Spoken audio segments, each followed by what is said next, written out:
The following program is brought to you by the Baker & Baker Foundation and is a production of the Columbia Museum of Art.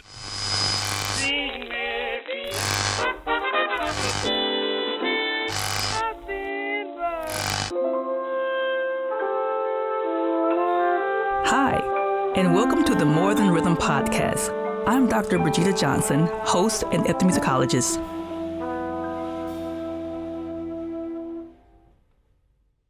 Hello, and welcome back to Binder Podcast special episode celebrating the CMA's More Than Rhythm of Black Music series hosted by Dr. Birgitta Johnson. I'm Dr. Johnson, and I'm very excited about today's episode and the chance to speak to our guest, Dr. Tammy Kernodle. The More Than Rhythm series is going into its third season, and we can't be more happy to continue our companion podcast episodes this year.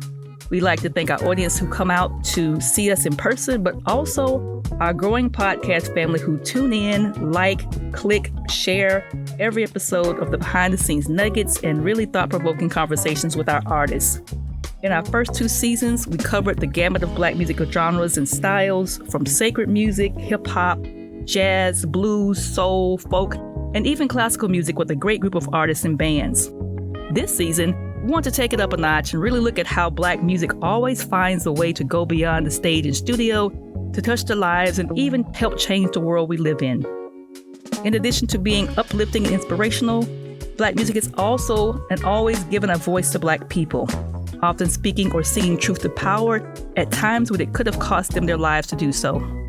Black music has often carried coded messages of resistance and protest, just as it has carried messages of affirmation and self-worth. For our kickoff this season, we wanted to bring in someone who could embody and masterfully impart the power of Black music to change society. And I think we have just done that, hit the mark with our guest today, Dr. Tammy Kernodle. A native of Danville, Virginia, she's a pianist, a singer, arranger, choir director, speaker, and musicologist whose work concentrates on the contributions of African Americans to classical and popular musics, as well as jazz history and gender studies. She is the author of Soul on Soul, The Life and Music of Mary Lou Williams, and a distinguished professor of musicology at Miami University at Ohio. She has served as a consultant to institutions including the BBC, National Public Radio, Jazz at Lincoln Center, the Kennedy Center, the Rock and Roll Hall of Fame in Cleveland, the American Jazz Museum in Kansas City, and she was a part of the team that constructed the inaugural musical exhibitions at the National Museum of African American Culture and History in Washington, D.C.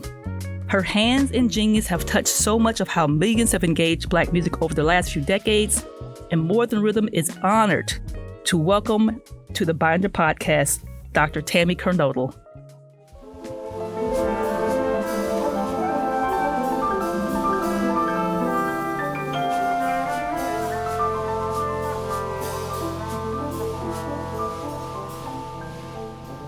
Welcome, Tammy. Thank you. It's a pleasure to be here with you, Birgitta, my sister. Thank you for introduction, too. Hey, I told you I was going to bring in like Steve Harvey. I was going to bring it in like Steve. I could say more. I could say so much more. You have done so much in music and American music, and you've served in so many capacities. We're just so happy to have you on the series, but also our Binder Podcast episodes, because of how many parts of Black music you've touched and American music you've touched over the years as a scholar, a researcher, a musician, singer, all these things, a consultant. You've been in documentaries. And so we were very excited when you said yes to us. And of course, you're coming back to Columbia again for a second time to wow us with one of your performance pieces. But before we get into that, I often ask a series of questions when we get into the podcast episodes. And because you're coming to Columbia to do a variety of genres and styles, I want to just pick out one kind of chief influence of Black music. Often when we think about Black music and music in the Black community, the influence of the Black church and music in the church always seems to come up, no matter what genre we do. Even when we were doing classical music with Nicole Neely, she talked about how her father would play classical music before they went to church. And so I would like to know from you, what are some of your experiences in church spaces that has shaped you as a singer and musician? Wow, that's a wonderful question. I would have to say that the church really is the essence of everything that I am. Not just musically and not just spiritually, but it's in my walk. It's in the gait of my walk, what I mean, not just the experience. It's in the language that I speak often. The church was just really the incubator, kind of the midwife of my consciousness as a musician and as a scholar. I did not know or realize until much later how much the church had fueled my historical lens on American music and Black music in general. I attended a Baptist church with my parents, a very traditional Baptist church that, sang anthems. We did arranged spirituals. We did spirituals in the folk idiom, and we did a lot of contemporary gospel. But I had a great-grandmother, my maternal great-grandmother, whose parents were slaves, former slaves, was very much a part of that consciousness. And she attended a Pentecostal holiness church. Mm-hmm. Even as a young child, I understood the differences in the music. I understood the differences even in the edification of the gospel, how the pastors would preach and the cadence and the sound. And so, even now, years later, decades later, I can still hear the heels of those sisters' shoes on those wooden floors in that Pentecostal holiness church. Right. With those windows up. And, those voices were amazing. And those women just guided and pushed the rhythm and pushed the essence of worship through their music. And occasionally there was a guy there who would play electric guitar. Mm-hmm. Now, and so the first time I really, really heard Mississippi Delta blues, I was like, wait a minute, that's how that man played in my great-grandmother's church. So, it was a mixing of all of those different idioms that I was being exposed to that was really formulating my sound world, even though I didn't have the language to distinguish what those things were. So the church was the essence, was really the birth of Tammy Kernodle as a scholar and a musician. Wonderful, wonderful. And I love how you said this is kind of this nexus of different sounds, because now we think about what happens in church. We have maybe 2 or 3 streams of sounds. But back in the day, you could literally hear the roots of blues in the church. You could hear the roots of rock and roll in the church. You hear jazz in the church. And so a lot of young musicians now in jazz studies get in trouble when they come in with a lot of gospel background, because they say you're sounding too gospel-y, when a lot of those things are overlapping, and this kind of amalgamation of Black sound culture coming out of the church. Its fingerprint is everywhere.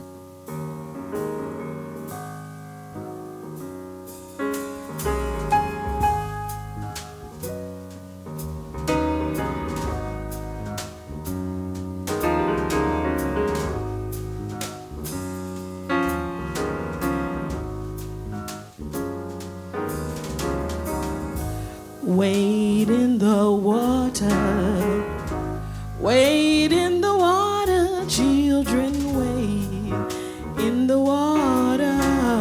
God's gonna trouble the water. Wade in the water, wade in the water. Okay, so I was also thinking about the piece you're bringing here, because like I said before in our other episodes, we've done with specific genres. And your piece you're bringing, She Sang Freedom, touches so many genres. What was the inspiration around that piece? So She Sang Freedom is actually a sonic journey through the history of resistance culture in America, Black resistance culture in America, with an emphasis placed on women's voices. When we think about the sonic history of the long civil rights movement, we typically amplify the oratory and the voices of men. And that's because the movement was rooted in the church. And so those politics of patriarchy and leadership intertwine. And so many of the voices that were always amplified in the public consciousness were those of men. But music was a way in which women, in some ways, occupied a space in not just the movement itself, but shaping the ideology of the movement and promoting the ideology of the movement. And I say the movement, but I'm meaning this continuum wave of resistance and protest that has existed in the American experience since 1619 to present. So, I'm thinking about that framework of the long civil rights movement and how we've had these different waves of activity. Music has always been present, whether we were singing collectively in the act of what we think of as freedom singing in the 60s, what most of us think about as the civil rights movement, or whether it was the individual voice being offered in a moment of resistance and protest, right? And so this particular program was really an extension of work that I had already started in terms of really looking at the role of women in this long history of struggle for civil rights and racial reconciliation. I'll be honest with you. This was not something I ever intended on doing. I never intended on shifting to performance. I really had focused primarily on writing that history and excavating that history in a written form and doing necessary musical analysis. Because I felt like there were people that were writing on certain voices, but not really looking at this longer arc of activity that women were engaged in. We talk about Billie Holiday and Strange Fruit. We'll talk about Nina Simone and Mississippi Goddamn, or Aretha Franklin and Respect. There's so much to that history. There's so many layers. There's so many different genres of music. And so, I was tapped into it in that way. But in and around about, I think, 2014, 2015, I was asked by Chris Miller at the National Underground Railroad Museum here in Cincinnati to do a program for Women's History Month. And he knew I was a musician and a historian. And he was very specific in his ask. He was like, we don't want you to just do a lecture. Could you possibly weave it into a performance or whatever? And my little trio, we had been playing in and around Cincinnati for a few years. And so, I just came up with this idea that I was like, well, yeah, I could kind of trace, these different points in history and how women have engaged with music, to either resist or to, articulate anger or resistance or protest. And we did it. And that time I was calling it Everybody Sang Freedom, right? Started with Harriet Tubman, because we're right there at the Ohio River, and started with Wade in the Water and brought it forward all the way to the 70s. And we stopped at Roberta Flack. And, packed house, the reception was amazing. I never expected for people to really respond in the way that they did. And people started posting it on Facebook. Like, people were posting these clips on Facebook, right? So long story short, I was asked to do it again, and this time more in a club setting. And I was talking to the person. She was like, let's switch the name up. Let's call it She Sang Freedom, because you're only dealing with these women. So it resonated. But I have to tell you, Birgitta, the timing of that was very important, because I was in the midst of writing, but I was also in the midst of crisis. So this performance, in some ways, became part of a period of healing. Because when you're reading all of these civil rights histories, when you're going through all of this historical past and you're reading about trauma and the violence, and you think about the timing of this, this is also the time when, the Black Lives Matters movement is already manifested. We've got Sandra Bland, we've got Tamir Rice, we've got on and on. We're seeing this carnage, this trauma being acted out on Black bodies. And so the intersection of this, dealing in this historical past, and you're also experiencing this present, became too much for me. And like mentally couldn't write. Like, I completely got blocked and I couldn't even deal with it, because I was like, it was just too much, right? It's too much emotionally. So in him asking me to do this, what he didn't know was that he was finding me a pathway for healing and another way of engaging. And so, through working through this repertory, I've curated about 12 songs. And so there are different iterations of She Sang Freedom. because, you know, there are just certain things you don't do for school kids. I wouldn't do Right. strange fruit in a presentation, you know, because this isn't just music. It's also images. There's also a little bit of video. So it's an immersive kind of experience. And so, you know, it just started to morph. It started to grow.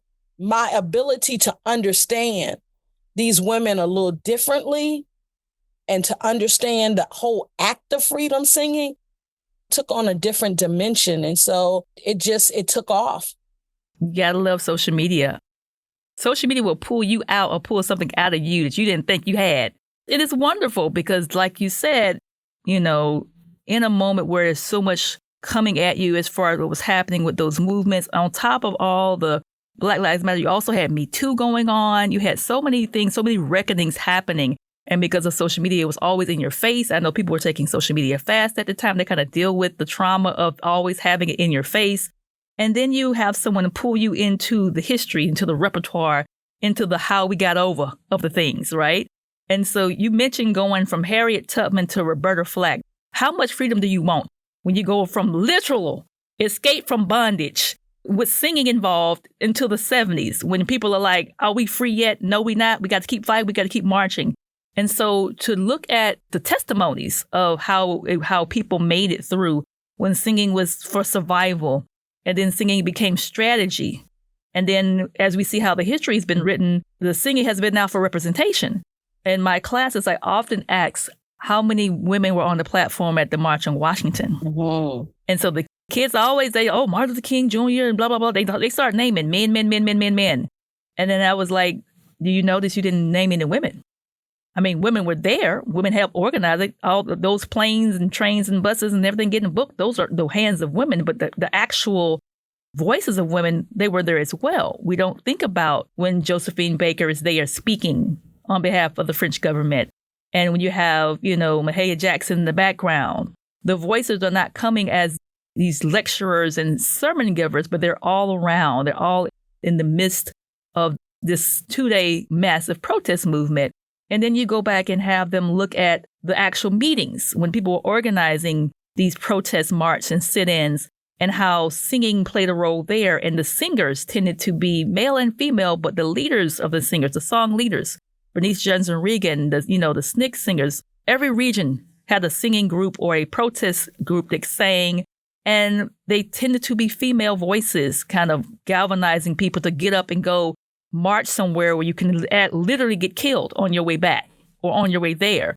And so that moment where you're being faced with the triumph of the people who came before you through their works, their words, their music, it has that, like you said, that healing type of way to kind of cut through the noise.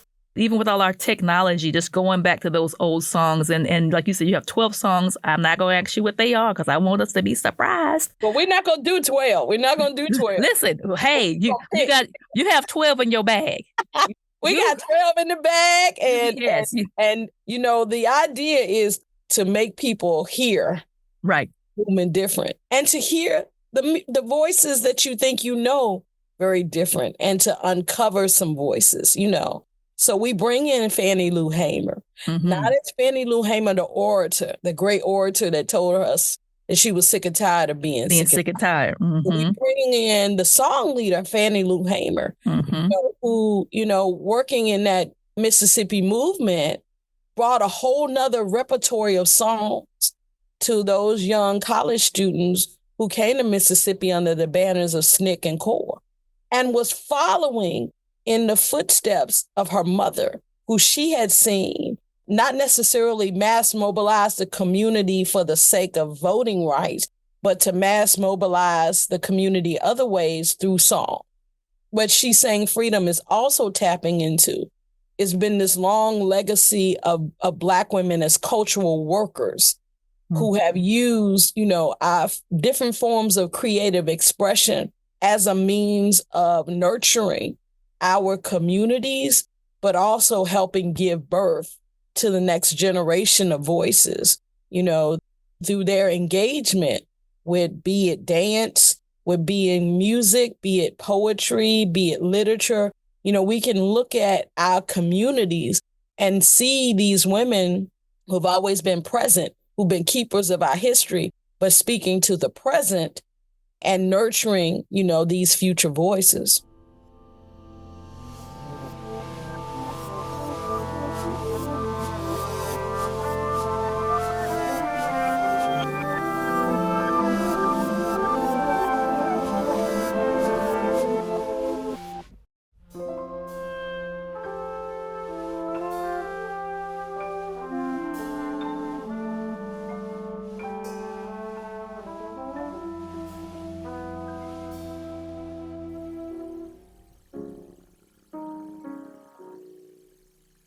This woman named Fanny.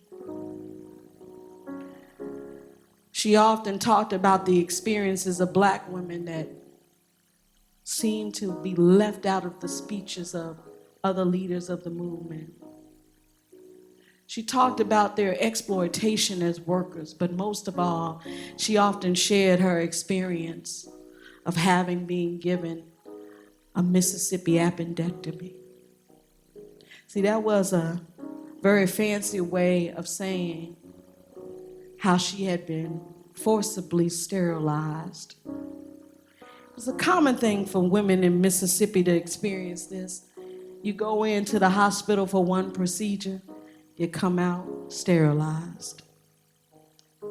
Fanny wanted folks to know what was the real experience of being a Black woman sharecropper in Mississippi.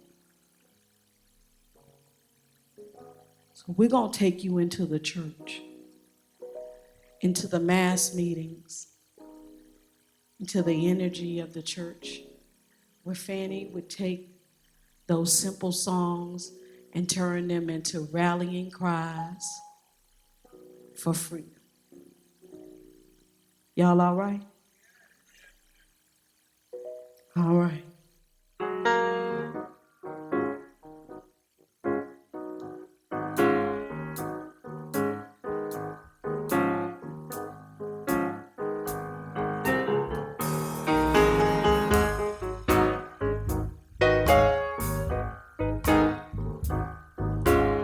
You can clap. It's all right.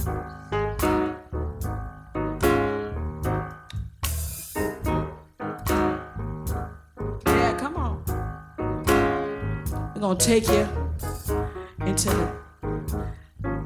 Mississippi. I want you to just think about those sisters with those heels on those wood floors. All with them church fans. Saying y'all better sing. I want Jesus to walk with me.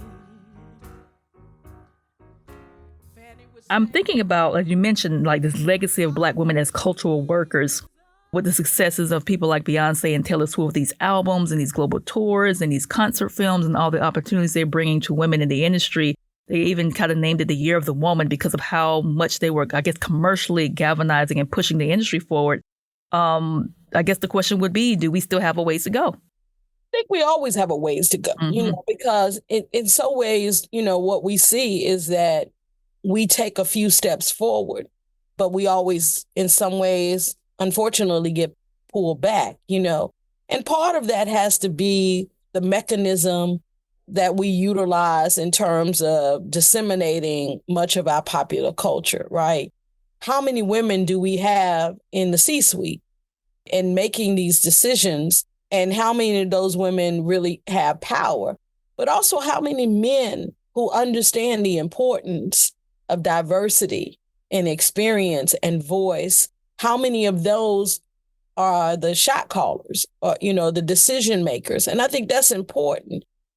As long as the industry is in the business of making money, I think we will always have this push and pull where we will feel like we have made some strides, but then at the same time, we will recognize we have not made strides.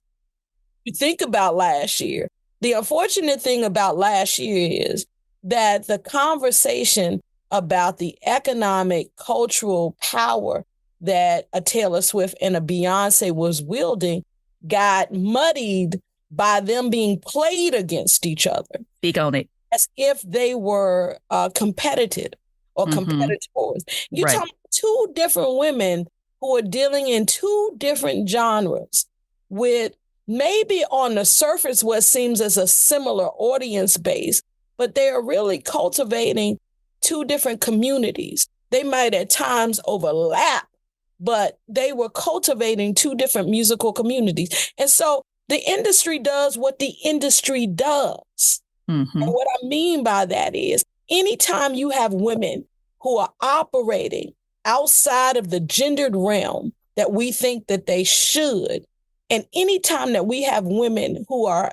exhibiting extraordinary business acumen and intellectual ability, we then devalue them by framing what they're doing around the emotional. And so, they did what I expected for them to do, to play these two women off as if they had some kind of competitive fight going on. And they were changing our world as we know it. This is true. I remember watching the film and Beyoncé mentioning how many female or women she had on her crew because of the 3 stages they were rotating at the same time. She said, I've never been on a tour and seen so many women on the crew. She's the boss. She's why they're there. And I love how you framed that competition. And I think them as artists, they saw it because when Taylor Swift's movie came out, Beyoncé showed up at the premiere. She had just gotten off tour. And of course, when Beyoncé movies came out, Taylor came to the premiere. So this idea of the younger female artists knowing the game and putting it back in their face. I remember looking at how Cardi B said, you guys don't support us. You don't call our names out. The ones you say you want to hear from, you don't call their names. We're not in competition. You criticize me for being stripper hip hop, but you don't support the hip hop of female rappers who don't do it.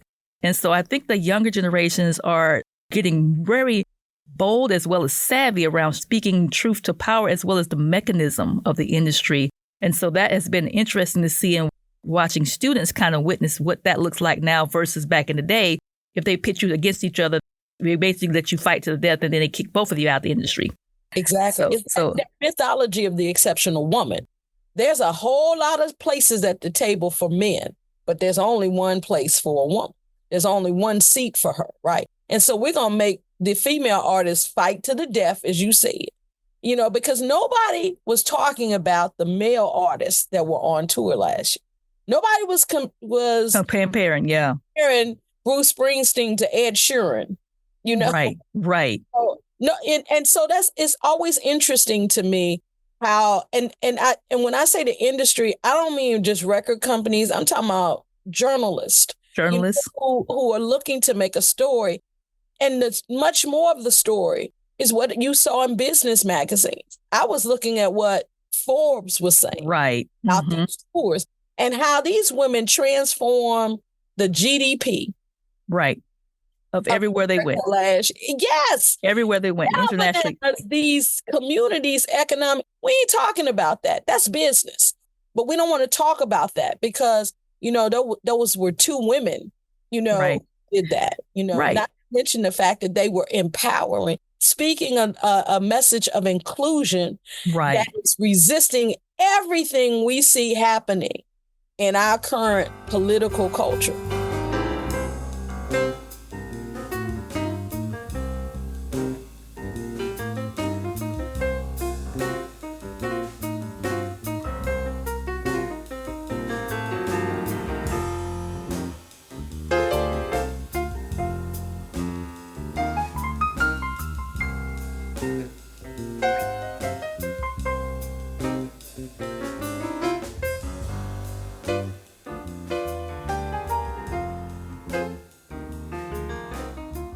I wanted to bring it back to when we think about artists from She Sang Freedom. When you have a Harriet Tubman who is using music as a strategy as she's freeing people from literal bondage.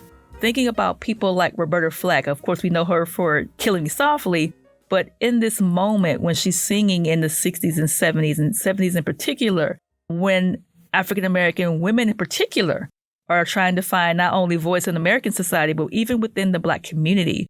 Can you say more about those? Because I'm getting towards the multi-genre aspect of She Sang Freedom. and how you're pulling from all these wells of Black music. Can you speak more about pulling from these different genres? And was it even difficult to draw from so many styles? I remember I heard jazz and blues and soul, a little bit of rock in some of the iterations of She Sang Freedom. How was that pulling from those wells? You know what? It was about the story.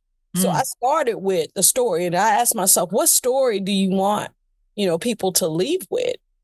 There's some through lines. One is that, Black music has always been the incubator in which we have planted our narratives of protest and resistance, and that started from the very beginning, even when we weren't singing Go Down Moses, or we weren't singing Wade in the Water. Those melodies and those rhythms and the very nature of how they were being interpreted, in this New World experience was about resistance. That was about, you're not going to dehumanize me because my voice is still going to be present. My body, you can take away the drum, but the drum's rhythm is still in my body.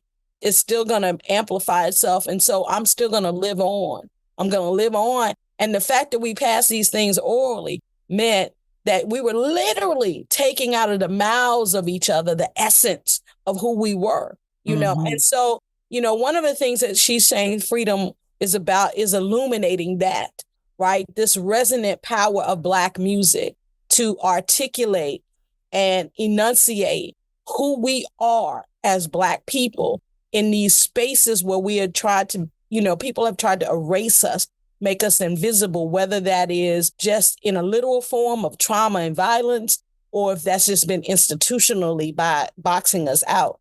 The other through line that I hope people hear is the message of transcendence, because music has always been the portal of transcendence for us, be it in the church, be it in the field hollers out in the fields, be it in the juke joint. The juke joints, the blues clubs, the jazz clubs, all of those spaces, right? Our thing was to resonate that particular message. And so in moving, what I did was try to build a framework of telling that story through these women's voices. So we literally moved from a Harriet Tubman into looking at, early 20th century and how at the turn of the century, you Black folks are dreaming new worlds and new identities, takes us into the Harlem Renaissance.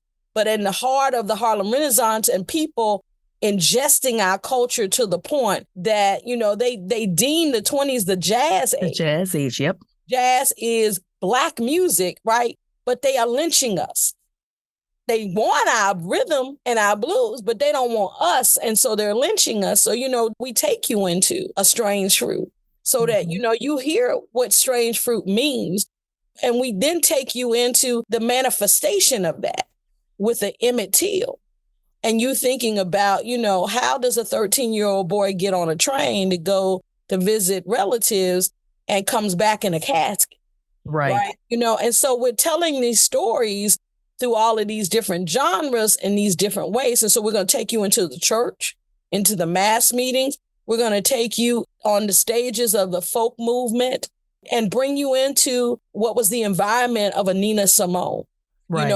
Has this moment of consciousness and becomes one of the most ardent voices of the 1960s and really marks what is this shift in what was Black popular music at that time. Because before, you had people in jazz and blues culture and the folk culture, like Odetta, who were singing these songs of resistance openly. People were coming to see them in nightclubs. But most mainstream Black music, R&B, was staying away from that, right? Because these artists thought that they would lose their audience. And so you got Nina Simone, who's coming at the top of her celebrity, right?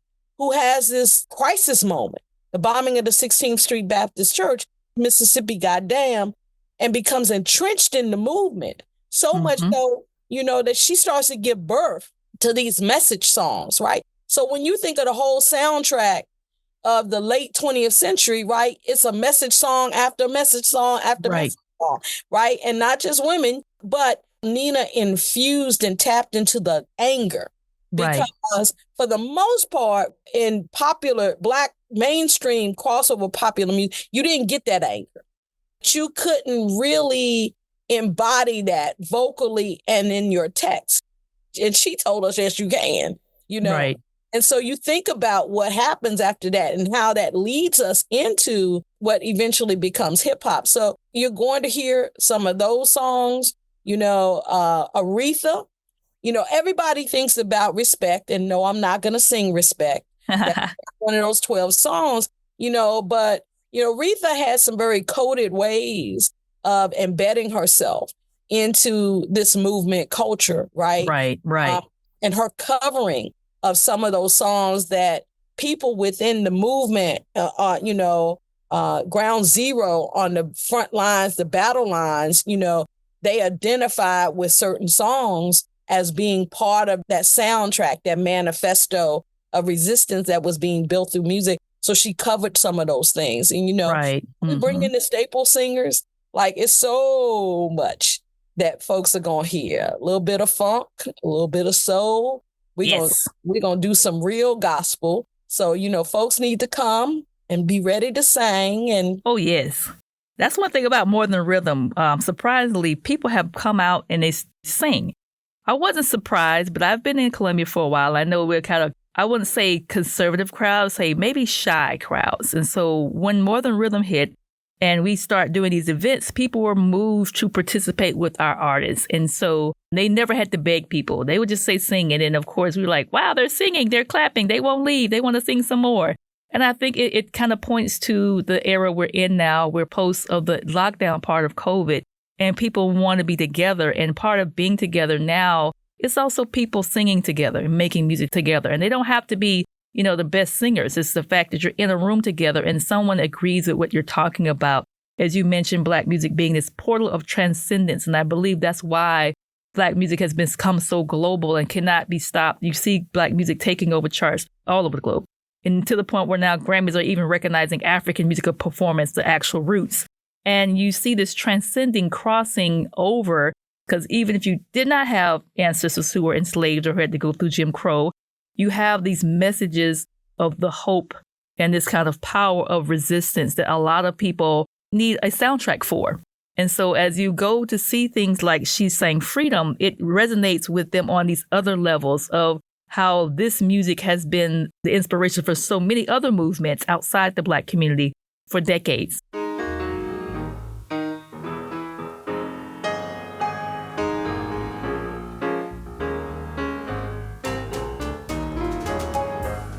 I wish I knew how it feels to be free. I have one more.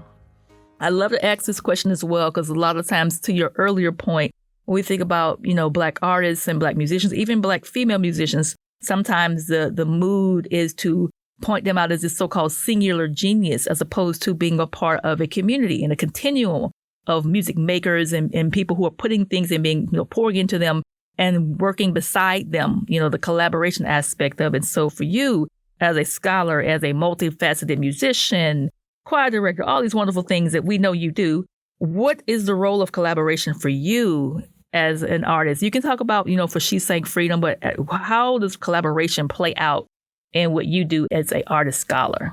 Ooh, you know what? It is key in all of it. The writing part, I often do in collaboration. I have writing partners, right? And where we have designated times where I'm kept accountable, right? They keep me working and moving, because it's this work means a lot to me. It is not just a project that I decided to take on. At the very beginning, and I'm going to come back to your collaboration question, but I want to say this. Very beginning of your introduction, you said that I was born in Danville, Virginia. And Danville was the site of a very bloody civil rights battle, and I was born some 6 years after SNCC first came to Danville. And so I grew up in the residuals of the movement. So this project is very personal for me, because it is not only pointing back to that, But when I first got hired at Miami University, I had no idea Miami University Western College program was the site for the training of the 1964 Freedom Summer Project, and that this was the place that Fannie Lou Hamer and Bob Moses came. And the church that I was minister of music for, there were people there that were present when SNCC came for those training. In fact, one of the deacons that was there actually repaired the station wagon that James Chaney, Andrew Goodman, and Michael Schwimmer took to Mississippi. He repaired that car for them before they left. And he told me that story. So it was like those two aspects of my lived experience were intersecting and calling me to something that had already been latent in me, because I've always wanted to write about some aspect of the civil rights movement. But, that call became more and more louder. And so, when I talk about accountability and collaboration, part of it is my writing partners keeping me engaged and saying, you can't give up, because this is difficult and a very layered story to tell. So it's not one book. It's got to be many books, because you got to deal with all the different genres and different facets, right? Right. But the collaboration also comes from the musicians, because you don't get up there by yourself. You got to have people who are invested in the vision. And so the bass player you all going to hear, Tanya Cox. Tanya has played with me for probably about 15, 16 years now. So, I can say we're going to do Roberta Flack, Trying Times, right? She'll say, we're going to do it like the record. Well, no, first of all, we don't do it in the same key as Roberta Flack. And then, we do our own time things together. I'll come in and arrange it. We'll have rehearsal. I'm like, we're going to do this, this, this. And she'll say, I think we should do this. And, she'll play something, a riff or something, and do it. So it's really a give and take in making the music come to life, because the thing we're doing is we're embodying it. So what I want people to understand is, while you may come in and hear these familiar songs, our objective is not necessarily to replicate what was on a record. Right. What I am tapping into is the spirit of these artists and the spirit of the message, and carrying that forward and embodying that. So collaboration is at the heart of every aspect of what I do. I used to think I could do it by myself, and that, I was the smartest person in the room. But now I understand the wisdom of listening and hearing, and sometimes overriding what I feel personally to embody what someone else says, because 9 times out of 10, it's come out in a way that exceeded what my expectations were.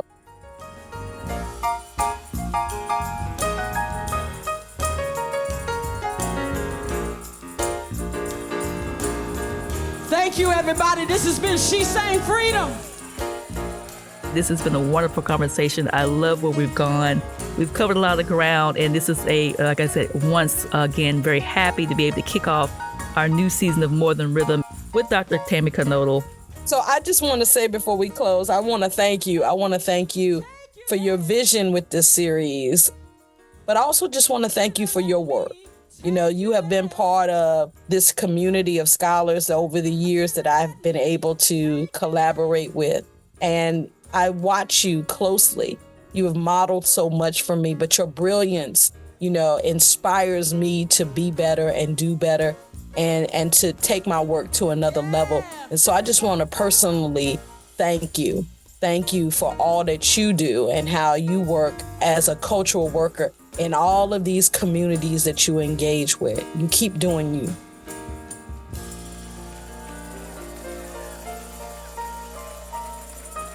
Juan Green, drums.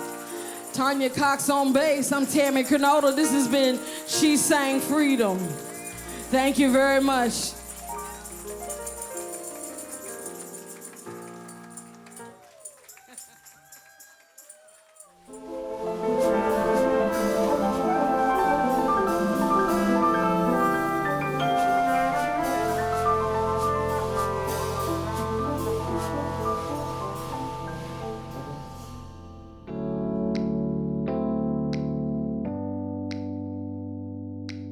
The More Than Rhythm podcast is a production of the Columbia Museum of Art. Recording and editing by Drew Barron.